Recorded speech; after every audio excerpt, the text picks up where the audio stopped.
Evo jedan trikić za tebe, brate, ali treba mi samo 2 karte da izbacim, zato što koristim 50 karta. Sve ćeš ti samo da uradiš, može? Uzem bilo koje karte. Pa kad ne vidim. Gdje ti se sviđa? Hoćeš da zameniš ili ti se sviđa? Sviđa mi se. Upamti, nema zaboraviš zato što ako zaboraviš sve će bude bez veze. Može? Da.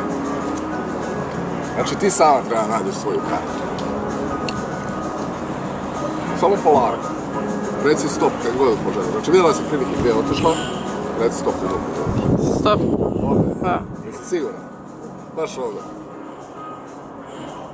Uzmi pogledaj. Je li to tvoja karta? Nije.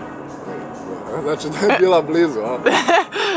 Gledaj, za body je gdje god hoćeš, u tome je fora. Znači dajem ti sad 2 šanse. Za body je bilo gdje u špil i kada je tu gdje je staviš, tu će jedna će bude iznad, druga će bude ispod, znači dajem ti 2 šanse u principu da nađemo tvoju kartu. Ako prvo omašaš, ajde. Super. Pazi. Znači jedna je ispod šestice, tako? Druga je iznad šestice. Iznad je trojka. I ispod je... Kec. Jedna od ove 2 karte nije tvoja karta, tako? Nijedna. Tačno. Zbog čega, pazi.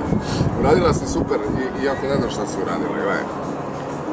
Vidjela si samo koliko je teško da pronađeš svoju kartu, kad ne znaš da je nađeš, kad se trudiš i koncentrišaš se, ali ne znaš kako da uradiš, razumiješ? Tako da sam ja to tvoje iskoristio, da se ti koncentrišaš na jednu stvar i da podsvjesno uradiš drugu, koju sam ja htio da uradiš. I ti si super uradila, nemaš pojma koliko je ovo. Gledaj, 2 karte stoje ovdje od samog početka, tako? Prva karta.